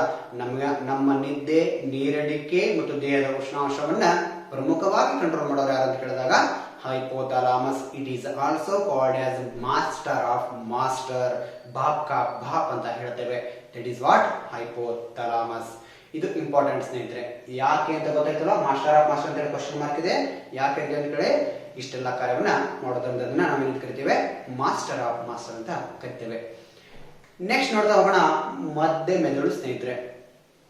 ನೋಡಿ, ಪರೀಕ್ಷೆಯಲ್ಲಿ ಪ್ರಶ್ನೆ ಬರ್ಬೋದು ನಿಮ್ಗೆ, ಮಾನವನ ಮೆದುಳಿನ ಚಿಕ್ಕ ಭಾಗ ಯಾವುದು ಅಂತ ಪ್ರಶ್ನೆ ಬರೋದಾದ್ರೆ, ಮಾನವನ ಮೆದುಳಿನ ಚಿಕ್ಕ ಭಾಗವೇ ಮಧ್ಯ ಮೆದುಳು ಆಗಿದೆ. ಇದು ಮುಮ್ಮೆದುಳು ಮತ್ತು ಮಧ್ಯ ಮೆದುಳುಗಳ ಮಧ್ಯದಲ್ಲಿ ಸಂಪರ್ಕ ಕಾರ್ಯವನ್ನ ಮಾಡುತ್ತದೆ, ಸಂಪರ್ಕ ಸೇತುವೆಯಾಗಿ ಕಾರ್ಯನಿರ್ವಹಿಸುತ್ತದೆ. ಮುಮ್ಮೆದುಳಿಗೆ ಬಂದಿರತಕ್ಕಂಥ ನರ ಸಂದೇಶಗಳನ್ನ ಹಿಮ್ಮೆದುಳಿಗೂ, ಹಿಮ್ಮೆದುಳಿಗೆ ಬಂದಿರತಕ್ಕಂಥ ನರ ಸಂದೇಶಗಳನ್ನ ಮುಮ್ಮೆದುಳಿಗೂ ಸಾಗಿಸುವ ಕಾರ್ಯ ಮಾಡೋರು ಯಾರು ಅಂತ ಕೇಳಿದಾಗ ಅದುವೇ ಮಧ್ಯ ಮೆದುಳು. That is what very very important. ಹಾಗಾದ್ರೆ ಇನ್ನೊಂದು ಪ್ರಶ್ನೆ ಕೇಳಿದಾನೆ ಸ್ನೇಹಿತರೆ, ಕಣ್ಣು ಮತ್ತು ಕಿವಿಗೆ ಸಂಬಂಧಿಸಿದ ನರಕೋಶಗಳು ಮತ್ತು ಅದರ ಕಾರ್ಯಗಳು ಮೆದುಳಿನ ಯಾವ ಭಾಗಕ್ಕೆ ಸಂಬಂಧಿಸಿವೆ ಅಂತ ಕೇಳಿದಾಗ ಮಧ್ಯ ಮೆದುಳಿಗೆ ಸಂಬಂಧಿಸಿವೆ. This is what very very important. Next, ಈ ಕೇಂದ್ರ ನರಮಂಡಲದಲ್ಲಿ ಕಂಡು ಬರತಕ್ಕಂಥ ಇನ್ನೊಂದು ಪ್ರಮುಖವಾದ ಭಾಗ ಮತ್ತು ಮೆದುಳಿನಲ್ಲಿ ಕಂಡು ಬರತಕ್ಕಂಥ ಇನ್ನೊಂದು ಪ್ರಮುಖ ಭಾಗವೇ ಹಿಮ್ಮೆದುಳು, ಹಿಡ್ ಬ್ರೈನ್ ಅಂತ ಕರಿತೀವಿ. ಒಂದು four brain, mid brain, head brain. Next ನೋಡೋಣ ಯಾವ್ದು ಕೇಳಿದ್ರೆ ದಟ್ ಈಸ್ ಅನುಮಸ್ತಿಷ್ಕ. ಇದರಲ್ಲಿ 3 ಭಾಗಗಳು ಕಂಡು ಬರ್ತವೆ ಬಹಳ ಪ್ರಮುಖವಾಗಿ ಹಿಮ್ಮೆದುಳಲ್ಲಿ. ಒಂದು ಅನುಮಸ್ತಿಷ್ಕ, ಇನ್ನೊಂದು ಪಾನ್ಸ್, ಇನ್ನೊಂದು ಮಣಿಶಿರ ಅಂತ ಕರಿತಾ ಇದ್ದಾರೆ ಸ್ನೇಹಿತರೆ. ಇಲ್ಲಿ ಅನುಮಸ್ತಿಷ್ಕವನ್ನು ತೆಗೆದುಕೊಳ್ಳೋದಾದ ಸ್ನೇಹಿತರೆ, ಮಾನವನ ಮೆದುಳಿನ 2ನೇ ದೊಡ್ಡ ಭಾಗವಾಗಿದೆ. ಸೆರೆಬೆಲ್ಲಂ ಅಂತ ಇದಕ್ಕೆ ಹೆಸರನ್ನ ಕರಿತಾ ಇದ್ದೇವೆ. ಇದು ಏನ್ ಮಾಡ್ತೀವಿ ಅಂತ ಕೇಳಿದಾಗ ಓಡುವಾಗ, ನಡೆಯುವಾಗ ದೇಹದ ಸ್ನಾಯುಗಳ ಮಧ್ಯದಲ್ಲಿ ಸಕ್ರಿಯವಾದ ಸಂಪರ್ಕವನ್ನ ಏರ್ಪಡಿಸಿ ಆ ದೇಹವು ಎಡಕ್ಕೆ ಬಲಕ್ಕೆ ಹಿಂದೆ ಮುಂದೆ ಉರುಳದಂತೆ ನಮಗೆ ರಕ್ಷಣೆ ಮತ್ತು ಬಾಡಿ ಈಕ್ವಿಲಿಬ್ರಿಯಂ ಅನ್ನ ಕಾಪಾಡೋರು ಯಾರು ಅಂತ ಕೇಳಿದಾಗ ಅದುವೇ ಅನುಮಸ್ತಿಷ್ಕ. This is what very very important. For example ನಿಮ್ಗೊಂದು ಉದಾಹರಣೆ ಕೊಡ್ತೀನಿ ಸ್ನೇಹಿತರೆ. ಉಸೇನ್ ಬೋಲ್ಟ್ ಅಂತಕ್ಕಂಥ ವ್ಯಕ್ತಿ ಬಹಳ ವೇಗವಾಗಿ ಓಡ್ತಾ ಇದ್ದಾನೆ. ಆತ ಮಧ್ಯದಲ್ಲಿ ಎಲ್ಲೂ ಕೂಡ ತನ್ನ ಮಸಲ್ಸ್ ಗಳು ಕ್ರ್ಯಾಂಪ್ ಬಂದ್ಬಿಟ್ಟು ಅಥವಾ ಮಸಲ್ಸ್ ಪೇನ್ ಆಗ್ಬಿಟ್ಟು ಅಥವಾ ಮಸಲ್ ಸ್ಟ್ರೇನ್ ಆಗ್ಬಿಟ್ಟು ಎಲ್ಲೂ ನಿಲ್ಲೋದಿಲ್ಲ. ಎಲ್ಲೂ ಒಂದು ಸೆಕೆಂಡ್ ಅಥವಾ ಮೈಕ್ರೋ ಸೆಕೆಂಡ್ ಕೂಡ ತನ್ನ ವೇಗದಲ್ಲಿ ಹೆಚ್ಚು ಕಡಿಮೆ ಮಾಡೋದಿಲ್ಲ. ಅಷ್ಟು ವೇಗವಾಗಿ ಓಡ್ತಾನೆ ಅಂತ ಕೇಳಿದಾಗ ಆತನ ಮೆದುಳಿನ ಅನುಮಸ್ತಿಷ್ಕ ಬಹಳ ಆಕ್ಟಿವ್ ಆಗಿದೆ ಎಂದರ್ಥ. ಈ ಅಥ್ಲೀಟ್ಗಳು ಬಹಳ ಬಾಡಿ ಈಕ್ವಿಲಿಬ್ರಿಯಂ ಅನ್ನ ಮೇಂಟೈನ್ ಮಾಡ್ತಾರೆ. ಕಾರಣ ಏನಂತ ಕೇಳಿದಾಗ ಅವರ ಅನುಮಸ್ತಿಷ್ಕ ಬಹಳ ಸ್ಟ್ರಾಂಗ್ ಆಗಿರ್ತದೆ. ಯಾಕಂದ್ರೆ ರನ್ನಿಂಗ್ ಮಾಡೋರಿಗೆ ಅವರು ರನ್ನಿಂಗ್ ಮಾಡೋರು ಯಾವಾಗ ರನ್ನಿಂಗ್ ಮಾಡ್ತಾರೆ ಸ್ನೇಹಿತರೆ? ಅರ್ಲಿ ಮಾರ್ನಿಂಗ್ ರನ್ನಿಂಗ್ ಅನ್ನ ಪ್ರಾಕ್ಟೀಸ್ ಮಾಡ್ತಾರೆ. ಅರ್ಲಿ ಮಾರ್ನಿಂಗ್ ನಾವು ರನ್ನಿಂಗ್ ಅನ್ನ ಪ್ರಾಕ್ಟೀಸ್ ಮಾಡಿದ್ರೆ ನಮ್ಗೆ ಏನಾಗ್ತದೆ ಅಂತ ಕೇಳಿದಾಗ ಅರ್ಲಿ ಮಾರ್ನಿಂಗ್ ಏನ್ ಸಿಗ್ತದೆ? ಅತ್ಯುತ್ತಮವಾಗಿರತಕ್ಕಂಥ ಆಮ್ಲಜನಕ, ಬಹಳ ಶುದ್ಧವಾದ ಆಮ್ಲಜನಕ ನಮಗೆ ಮುಂಜಾನೆ ಹೊತ್ತಿನಲ್ಲಿ ಸಿಗ್ತದೆ. ಆ ಆಮ್ಲಜನಕ ಏನಾದ್ರೂ ನಮ್ಮ ಮೆದುಳಿಗೆ ಬಹಳ ಒಂದು ಉತ್ತಮ ಮಟ್ಟದಲ್ಲಿ ಸಿಕ್ಕರೆ ನಮ್ಮ ಮೆದುಳು ಬಹಳ ಕ್ರಿಯಾಶೀಲವಾಗಿರುತ್ತದೆ. ಆ ಕ್ರಿಯಾಶೀಲತೆ ನಮ್ಮ ದೇಹದ ಭಾಗಗಳ ಮೇಲೂ ಕೂಡ ಪ್ರಭಾವವನ್ನ ಬೀರುತ್ತದೆ ಅಂತಕ್ಕಂಥದ್ದು. This is what very very important. ಇದು ಪರೀಕ್ಷೆಯಲ್ಲಿ ಪ್ರಶ್ನೆ ಆಗಿದೆ. ಮಾನವನ ದೇಹದ ಸಮತೋಲನ ಕಾಪಾಡುವ ಮೆದುಳಿನ ಭಾಗ ಯಾವುದು? ಸೆರೆಬೆಲ್ಲಂ. ಎರಡನೇ ದೊಡ್ಡ ಭಾಗ ಯಾವುದು? ಸೆರೆಬೆಲ್ಲಂ, ಅನುಮಸ್ತಿಷ್ಕ. ಇಂಪಾರ್ಟೆಂಟು. ನೆಕ್ಸ್ಟ್ ಬರೋಣ ಪಾನ್ಸ್, ವೆರೋಲಿ ಅಥವಾ ಪಾನ್ಸ್ ಅಂತ ಕರಿತಾ ಇದ್ದಾರೆ ಸ್ನೇಹಿತರೆ. ಇದು ಹಿಮ್ಮೆದುಳಿನ 2ನೇ ಭಾಗವಾಗಿದೆ. ಇಲ್ಲಿ ಪಾನ್ಸ್ ಅಂತ ತೆಗೆದುಕೊಳ್ಳೋದಾದ್ರೆ ಇದರ ಮೂಲಕ 4 ಜೊತೆ ಮೆದುಳು ನರಗಳು ಮಹಾಮಸ್ತಿಷ್ಕಕ್ಕೆ ಹೊರಡುತ್ತವೆ. 1 ಪಾಯಿಂಟ್. ನೆಕ್ಸ್ಟ್, ಇದು ಮುಖದ ಹಾವಭಾವಗಳನ್ನು ನಿಯಂತ್ರಿಸುತ್ತದೆ. ಫಾರ್ ಎಕ್ಸಾಂಪಲ್ ಒಂದು ಉದಾಹರಣೆ ಕೊಡ್ತೇನೆ ನಿಮ್ಗೆ. ಇಂದಿನ ಚಲನಚಿತ್ರ ನಟ ನಟಿಯರನ್ನೆಲ್ಲ ನಮ್ಮ ಹಳೆಯ ಫೇವರೇಟ್ ಹೀರೋಯಿನ್, ನನ್ನ ಹೀರೋಯಿನ್ ಅಂತ ತಿಳ್ಕೊಳಿಸ್ತೇನೆ. ಯಾರಂತ ಕೇಳಿದಾಗ ಧ್ರುವ ತಾರೆ ಅಂತ ಯಾರನ್ನ ಕರಿತೀವಿ ನಾವು? ಕಲ್ಪನಾ ಅವರನ್ನ ಕರಿತೀವಿ. ಆ ಧ್ರುವ ತಾರೆ ಕಲ್ಪನಾ ಹೇಗ್ ಮಾಡ್ತಿದ್ರೆ ತಮ್ಮ ಅಭಿನಯನ ಕೇಳಿದಾಗ ಅವ್ರನ್ನ ಅದಕ್ಕೆ ಧ್ರುವ ತಾರೆ ಅಂತ ಕರೆದಿವಿ ಸ್ನೇಹಿತರೆ. ಯಾರಿಗೋ ರಮ್ಯಾಗೋ ರಕ್ಷಿತಾಗೋ ಯಾರೋ ಇನ್ನಿತರ ಆಕ್ಟ್ರೆಸ್ ಗಳಿಗೆ ನಾವು ಕರೆದಿಲ್ಲ. ಯಾರಿಗೆ ಧ್ರುವ ತಾರೆ ಅಂತ ಕರಿತೀವಿ ಅಂತ ಕೇಳಿದಾಗ ಮಿನುಗುತ್ತಾರೆ ಕಲ್ಪನಾ ಅವರಿಗೆ ಕರೆದಿದ್ದೇವೆ. ಮಿನುಗುತ್ತಾರೆ ಧ್ರುವ ತಾರೆ ಅಂತ ಕರೆದಿದ್ದೇವೆ ನಾವು ಅವರನ್ನ. ಇಲ್ಲಿ ಕ್ಷಣ ಮಾತ್ರದಲ್ಲಿ ತನ್ನ ಮುಖದ ಹಾವಭಾವಗಳನ್ನ ನಗು ಆಗಿರ್ಬೋದು, ದುಃಖ ಆಗಿರ್ಬೋದು, ಉದ್ವೇಗ ಆಗಿರ್ಬೋದು, ಆನಂದ ಬಾಷ್ಪ ಆಗಿರ್ಬೋದು, ಇದೆಲ್ಲವನ್ನ ಮುಖದ ಹಾವಭಾವಗಳಲ್ಲಿ ಕ್ಷಣ ಮಾತ್ರದಲ್ಲಿ ತೋರ್ಪಡಿಸುವ ಸಾಮರ್ಥ್ಯ ಯಾರಿಗಿತ್ತು? ಅಷ್ಟು ಮನೋಜ್ಞವಾಗಿರ್ತಕ್ಕಂಥ ಅಭಿನಯ ಮಾಡುವ ಸಾಮರ್ಥ್ಯ ಯಾರಿಗಿತ್ತು ಅಂತ ಕೇಳಿದಾಗ ಕಲ್ಪನಾ ಅವರಿಗೆ ಇತ್ತು. ಅವರನ್ನು ನಾವು ಮಿನುಗುತ್ತಾರೆ, ಧ್ರುವತಾರೆ ಅಂತ ಕರಿತಾ ಇದ್ದೇವೆ. ಒಂದು ಪಾಯಿಂಟ್. ಸರಿ, ಯಾಕೆ ಸರ್ ಕಲ್ಪನೆಗೆ ಹೇಳ್ತಿದ್ದೀರಾ, ಬೇರೆಯವ್ರು ಮಾಡಲ್ವಾ ಅಂತ ಕೇಳಿದಾಗ ಸ್ನೇಹಿತರೆ ಒಂದು ಇಂಪಾರ್ಟೆಂಟ್ ಇದೆ. ಕಲ್ಪನಾ ಅಂದ್ರೆ ಪ ಮತ್ತು ನಾದೊಂದಿಗೆ ಪ್ರೊನೌನ್ಸಿಯೇಷನ್ ಮಾಡ್ತಾ ಹೋಗಿ ಕಲ್ಪನಾ ಪಾನ್ಸು, ಕಲ್ಪನಾ ಪಾನ್ಸು ಪದ ಒತ್ತಕ್ಷರದೊಂದಿಗೆ ಅದನ್ನ ಉಚ್ಚಾರಣೆ ಮಾಡಬಹುದು. ಪಾನ್ಸ್ ಮತ್ತು ಕಲ್ಪನಾ ಅಂತಕ್ಕಂಥ ಪದವನ್ನ. This is also very very important.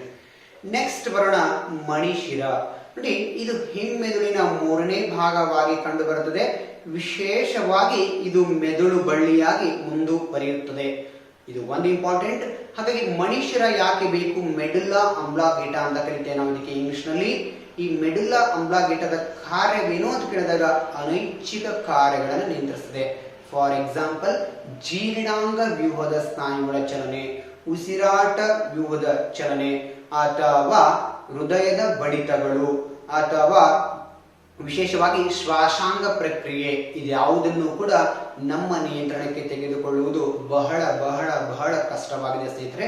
ಇದನ್ನ ಸ್ವಲ್ಪ ಪ್ರಮಾಣದಲ್ಲಿ ಕಂಟ್ರೋಲ್ ಮಾಡೋಣ ಅಂತ ಕೇಳಿದಾಗ ಮಣಿಶಿರ ಅಂತ ಕರಿತೇವೆ. ನೋಡ್ತಾ ಹೋಗಿ, ಮಣಿಶಿರ ಎಲ್ಲಿದೆ ಅಂತ ಹೇಳಿದೆ ನಾನು ನಿಮ್ಗೆ? ಹಿಮ್ಮೆದುಳಿನ ಕೊನೆಯ ಭಾಗ. ಓಕೆನಾ? ಈ ಪಾರ್ಟ್ ಅಂತ ಹೇಳಿದೆ ನಾನು. ಈ ಪಾರ್ಟ್ ಒಬ್ಬ ವ್ಯಕ್ತಿಗೆ ಏನಾದ್ರೂ ಹೊಡೆದ್ರೆ, ಊಟ ಮಾಡುವಾಗ ಏನಾದ್ರು ನೋಡಿದ್ರೆ ಬಹಳ ಕೋಪ ಬರ್ತದೆ. ಬರೀ ಕೋಪ ಬರಲ್ಲ ಸ್ನೇಹಿತರೆ, ಊಟ ಮಾಡುವಂತ ಆಹಾರ ಪದಾರ್ಥನ ಕೂಡ ಬಾಯಿಂದ ಹೊರಗೆ ಹಾಕ್ತಾನೆ. ಯಾಕೆ ಅಂತ ಕೇಳಿದಾಗ ಈ ಮಣಿಶಿರದಕ್ಕೆ ಏನಾದ್ರೂ ಹೊಡೆದ್ರೆ ಆ ನುಂಗುವುದು ಯಾವುದರ ಕಾರ್ಯ ಅಂತ ಕೇಳಿದಾಗ ಮಣಿಶಿರದ ಕಾರ್ಯಗಳಲ್ಲಿ ಬರುತ್ತದೆ. ಹೌದಾ? ಈ ನುಂಗುವುದು ಮಣಿಶಿರದ ಕಾರ್ಯಗಳಲ್ಲಿ ಬರೋದ್ರಿಂದ ವ್ಯಕ್ತಿಗೆ ಈ ಭಾಗಕ್ಕೆ ಹೊಡೆದಾಗ ಆತನಿಗೆ ಏನಾಗ್ತದೆ ಅಂತ ಕೇಳಿದಾಗ ಆಹಾರ ಪದಾರ್ಥಗಳು ಏನಾಗ್ತವೆ? ಹೊರಭಾಗಕ್ಕೆ ಬಂದು ಬಿಡ್ತವೆ. ಸೊ ಹಾಗಾಗಿ ಯಾವ್ದಾದ್ರು ಒಂದು ಮಗುವಿಗೆ ಆಗಿರ್ಬೋದು ಅಥವಾ ಒಬ್ಬ ವ್ಯಕ್ತಿಗೆ ಆಗಿರ್ಬೋದು ಈ ಭಾಗದಲ್ಲಿ ನಾವು ಯಾವುದೇ ಕಾರಣಕ್ಕೂ ಹೊಡಿಬಾರದು. ಹೌದಾ? ಇದು ಬಹಳ ಸೂಕ್ಷ್ಮವಾಗಿರ್ತಕ್ಕಂಥ ಭಾಗ ಅಂತ ಕರಿತೇವೆ ಸ್ನೇಹಿತರೆ. ನೆಕ್ಸ್ಟ್ ನೋಡ್ತಾ ಹೋಗೋಣ ಸ್ನೇಹಿತರೆ, ಬಹಳ ಪ್ರಮುಖವಾಗಿ ಪರಿಧಿ ನರಮಂಡಲ.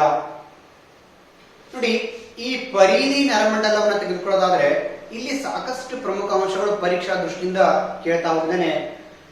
ಮಾನವನ ದೇಹದಲ್ಲಿ ಯಾವುದು ಅಲೆದಾಡುವ ನರವೆಂದು ಕರೆಯುತ್ತಾರೆ ಅಂತ ಕೇಳಿದಾನೆ? ಅದುವೇ ವೇಗಸ್ ಎಂಬ ನರವನ್ನ ಅಲೆದಾಡುವ ನರ ಅಂತ ಕರೀತಾರೆ. ಈ ನರದ ಇನ್ನೊಂದು ಹೆಸರು ಏನಂತ ಹೇಳಿದಾಗ 10th ಕ್ರೇನಿಯಲ್ ನರ್ವ್ ಅಂತ ಕರಿತೇವೆ. ಇದನ್ನ ನಾವು ಲ್ಯಾಟಿನ್ ಭಾಷೆಯಲ್ಲಿ ವಾಂಡರಿಂಗ್ ನರ್ವ್ ಅಂತ ಕರಿತಾ ಇದ್ದೇವೆ. ವೇಗಸ್ ಅಂತಕ್ಕಂಥ ಪದ ಯಾವುದರಿಂದ ಬಂದಿದೆ ಅಂತ ಕೇಳಿದಾಗ ಇದು ಲ್ಯಾಟಿನ್ ಭಾಷೆಯ ಪದವಾಗಿದೆ. ಅದರ ಅರ್ಥ ಏನಂತ ಕೇಳಿದಾಗ ಇಂಗ್ಲಿಷ್ ನಲ್ಲಿ ವಾಂಡರಿಂಗ್ ಅಂದ್ರೆ ಅಲೆದಾಡುವ ನರವಾಗಿದೆ ಅಂತಕ್ಕಂಥದ್ದು. ಹಾಗೆ ಒಬ್ಬ ವ್ಯಕ್ತಿ ಬಿಕ್ತಾ ಇದ್ದಾನೆ, ಹೌದಾ? ಊಟ ಮಾಡುವಾಗ್ನೋ ಅಥವಾ ನೀರು ಕುಡಿಬೇಕಾದ ಅಥವಾ ನೀರಿನ ಕೊರತೆ ಆಗ್ನೋ ಯಾವುದೋ ಒಂದು ಕಾರಣಕ್ಕೆ ಬಿಕ್ತಾ ಇದ್ದಾನೆ. ಆ ಬಿಕ್ಕಳಿಕೆ ಯಾಕೆ ಬರ್ತದೆ ಅಂತ ಕೇಳಿದಾಗ ವಿಶೇಷವಾಗಿ ಈ ಅಲೆದಾಡುವ ನರಕ್ಕೆ ಏನಾದ್ರೂ ಇರಿಟೇಷನ್ ಆದ್ರೆ ಅಥವಾ ಆ ನರದಲ್ಲಿ ಏನಾದ್ರೂ ವ್ಯತ್ಯಾಸಗಳು ಉಂಟಾದ್ರೆ ನಮಗೆ ಬಿಕ್ಕುಗಳು ಬರ್ತವೆ. ಹೌದಾ? ನಾವು ಅದಕ್ಕೆ ಏನಂತ ಕರಿತೇವೆ ಅಂತ ಕೇಳಿದಾಗ ಬಿಕ್ಕುಗಳು ಅಂತ ಕರಿತೇವೆ. ಗ್ರಾಮೀಣ ಪ್ರದೇಶದಲ್ಲಿ ಇದಕ್ಕೆ ಏನಂತ ಕರಿತೇವೆ ಅಂತ ಕೇಳಿದಾಗ ಹೊಟ್ಟಿ ದೊಡ್ಡದಾಗೋದು ಅಂತ ಕರೀತಾರೆ. ಇದು ಸ್ಟಮಕ್ ನಲ್ಲೂ ಕೂಡ ಕಂಡು ಬರುತ್ತದೆ, ಲಂಗ್ಸ್ ಅಲ್ಲೂ ಕೂಡ ಕಂಡು ಬರುತ್ತದೆ ಮತ್ತು ಬ್ರೈನ್ ಅಲ್ಲೂ ಕೂಡ ಕಂಡು ಬರುತ್ತದೆ ಸ್ನೇಹಿತರೆ. ಯಾವ್ದು ಕೇಳಿದಾಗ ವೇಗಸ್ ಎಂಬ ನರ ಕಂಡು ಬರುತ್ತದೆ. ಹೌದಾ? ಇದರಲ್ಲಿ ಏನಾದ್ರೂ ಇರಿಟೇಷನ್ ಕಂಡು ಬಂದ್ರೆ ಅದಕ್ಕೆ ನಾವು ಏನಂತ ಕರಿತೇವೆ? ನಮಗೆ ಬಿಕ್ಕಳಿಕೆಗಳು, ಹಿಕಪ್ಗಳು ಬರ್ತವೆ. ಸೊ ಹಾಗಾಗಿ ಇದು ಕೂಡ ಇಂಪಾರ್ಟೆಂಟ್. ಈ ಪರಿಧಿ ನರಮಂಡಲ ಯಾವ ಪ್ರಮುಖ ಅಂಶಗಳನ್ನು ಒಳಗೊಂಡಿದೆ ಅಂತ ಕೇಳಿದಾಗ ಇದು 31 ಜೊತೆ ಮೆದುಳು ಬಳ್ಳಿ ನರಗಳನ್ನು ಕೂಡ ಒಳಗೊಂಡಿದೆ. ನೆಕ್ಸ್ಟ್ 12 ಜೊತೆ ಮೆದುಳು ನರಗಳು ಈ ಮೂಲಕ ಹೊರಡುತ್ತವೆ ಅಂತಕ್ಕಂಥದ್ದು. ಇಷ್ಟು ಪ್ರಮುಖ ಅಂಶಗಳಲ್ಲಿ ಕಂಡು ಬರ್ತವೆ ಅಂತ ಕೇಳಿದಾಗ ಈ ಪರಿಧಿ ನರಮಂಡಲದಲ್ಲಿ ಕಂಡು ಬರ್ತವೆ. ಒಂದು ಇಂಪಾರ್ಟೆಂಟ್. ನೆಕ್ಸ್ಟ್ ನೋಡ್ತಾ ಹೋಗೋಣ, ಸ್ವಯಂ ನಿಯಂತ್ರಕ ನರವ್ಯೂಹ. ನೋಡಿ, ಸ್ವಯಂ ನಿಯಂತ್ರಕ ನರವ್ಯೂಹವೆಂದ್ರೆ ಬಹಳ ಪ್ರಮುಖವಾಗಿ ಆಟೋನೋಮಸ್ ನರ್ವಸ್ ಸಿಸ್ಟಮ್ ಅಂತ ಕರಿತಾ ಇದ್ದೇವೆ.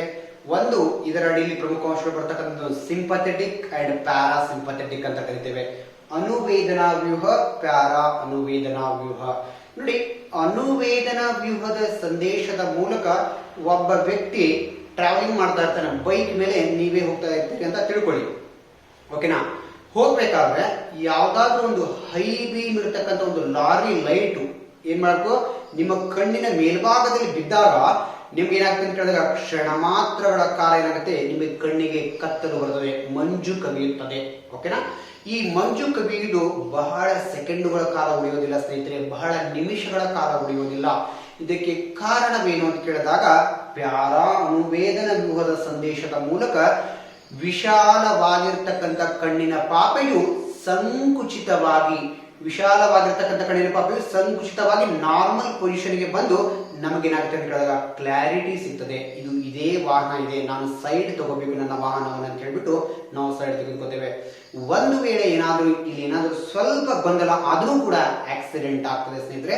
ಹೈ ಬೀಮ್ ಲೈಟ್ಗಳು ನಮ್ಮ ಕಣ್ಣಿನ ಮೇಲೆ ಬಿದ್ದಾಗ ನಮಗೆ ಈ ವ್ಯತ್ಯಾಸ ಉಂಟಾಗಲಿಕ್ಕೆ ಏನ್ ಕಾರಣ ಅಂತ ಕೇಳಿದಾಗ ಸ್ವಯಂ ನಿಯಂತ್ರಕ ನರವ್ಯೂಹದ ಈ ಎರಡು ಪ್ರಕ್ರಿಯೆಗಳು ಕಾರಣವಾಗ್ತದೆ ಸ್ನೇಹಿತರೆ. This is also very very important. ಇಲ್ಲಿ ರೋಗಗಳು ನೋಡುವ ಮುಂಚೆ ಒಂದು ವಿಶೇಷ ಅಂಶ ಹೇಳ್ತೇನೆ ಸ್ನೇಹಿತರೆ.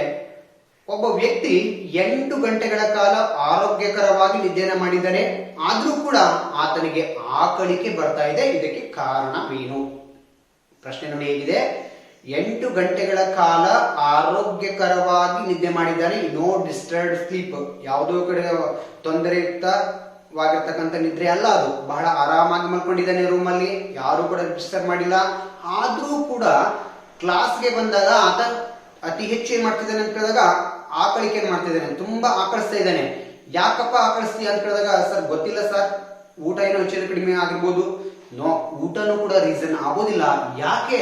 ಒಬ್ಬ ವ್ಯಕ್ತಿ ಆರೋಗ್ಯಕರವಾಗಿ ಮಲಗಿದರೂ ಕೂಡ ಅತಿ ಹೆಚ್ಚು ಆಕಳಿಸ್ತಾನೆ ಅಂತ ಕೇಳಿದಾಗ ವಿಶೇಷವಾಗಿ ಆತನ ಮೆದುಳಿಗೆ ಆಮ್ಲಜನಕದ ಕೊರತೆ ಉಂಟಾದಾಗ, ಒಬ್ಬ ವ್ಯಕ್ತಿಗೆ ಆಮ್ಲಜನಕದ ಕೊರತೆ ಉಂಟಾದ್ರೂ ಕೂಡ ಆ ವ್ಯಕ್ತಿ ಆಕಳಿಸ್ತಾನೆ. ಇದು ನಿಮಗೆ ನೆನಪಿರಲಿ, ಕೇವಲ ನಿದ್ರೆ ಬಂದರೆ ಮಾತ್ರ ಆಕಳಿಸುವುದಿಲ್ಲ. ಆಮ್ಲಜನಕದ ಕೊರತೆ ನಿಮ್ಮ ಮೆದುಳಿಗೆ ಉಂಟಾದ್ರೂ ಕೂಡ ಆ ವ್ಯಕ್ತಿ ಏನ್ ಮಾಡ್ತಾನೆ ಅಂತ ಕೇಳಿದಾಗ ಆಕಳಿಸ್ತಾನೆ ಅಂತಕ್ಕಂಥದ್ದು. That is also very very important. Next ನೋಡೋಣ ಸ್ನೇಹಿತರೆ, ಮೆದುಳಿಗೆ ಸಂಬಂಧಪಟ್ಟ ರೋಗಗಳು. ನೋಡಿ, ಮೆದುಳಿಗೆ ಸಂಬಂಧಪಟ್ಟ ರೋಗಗಳನ್ನು ತೆಗೆದುಕೊಳ್ಳೋದಾದ್ರೆ ಒಂದು Parkinson, dementia, Alzheimer, paralysis and cancer. ಹಾಗಾದ್ರೆ ಪಾರ್ಕಿನ್ಸನ್ ಅಂದ್ರೆ ಏನು? ಇಲ್ಲಿ ಒಬ್ಬ ವ್ಯಕ್ತಿ ಚಿತ್ರವನ್ನು ನೋಡ್ತಾ ಇದ್ರಿ ಇಮೇಜ್ ಅಲ್ಲಿ.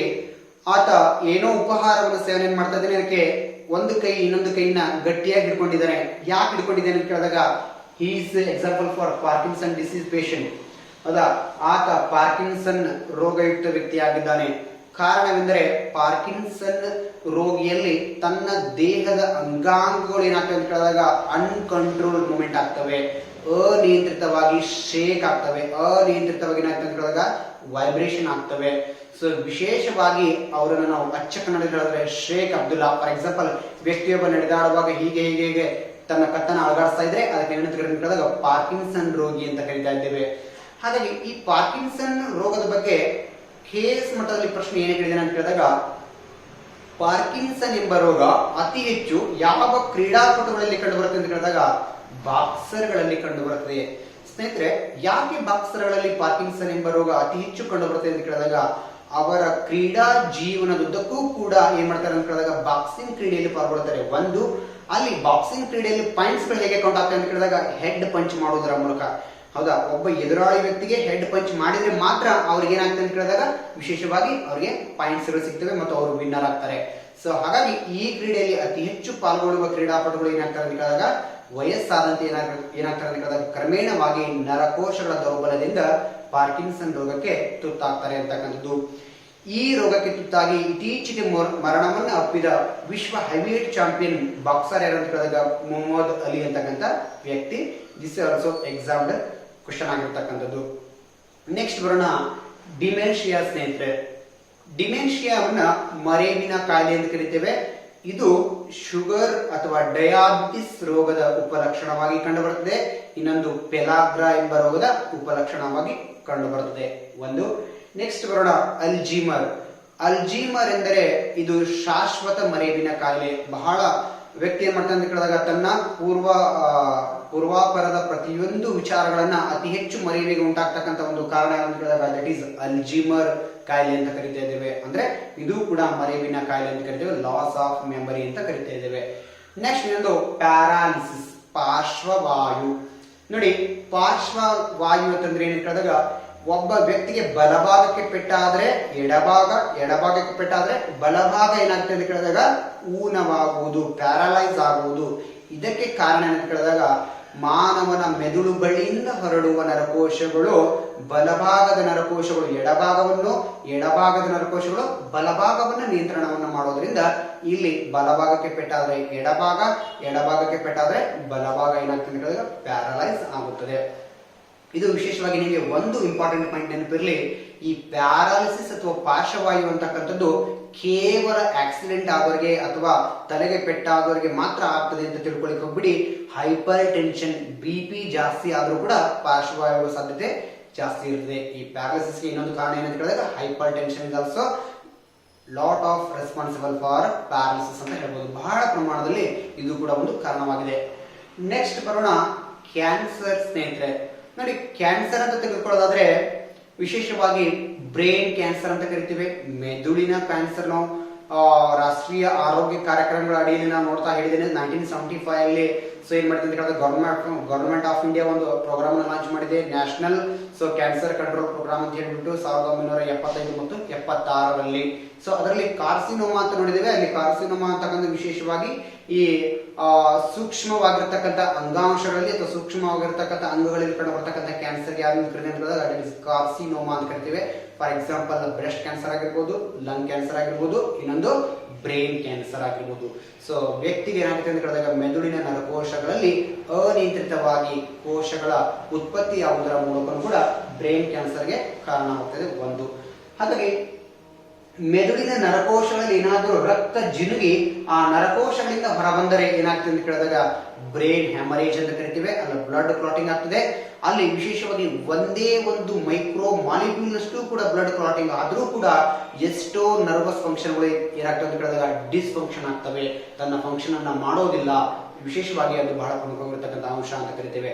ಹಾಗಾಗಿ ಒಬ್ಬ ವ್ಯಕ್ತಿಗೆ ಆಮ್ಲಜನಕದ ಕೊರತೆ ಉಂಟಾದರೆ ಅದನ್ನು ಏನೆಂದು ಕರೀತಾರೆ ಅಂತ ಕೇಳಿದಾಗ ವಿಶೇಷವಾಗಿ ಅದಕ್ಕೆ ಹೈಪಾಕ್ಸಿಯಾ ಅಂತ ಕರಿತೇವೆ. ಅಂದ್ರೆ lack of O2 supply to the brain ಅಥವಾ lack of oxygen supply to the brain is called as hypoxia ಅಂತ ಕರಿತಾ ಇದ್ದೇವೆ ಸ್ನೇಹಿತರೆ.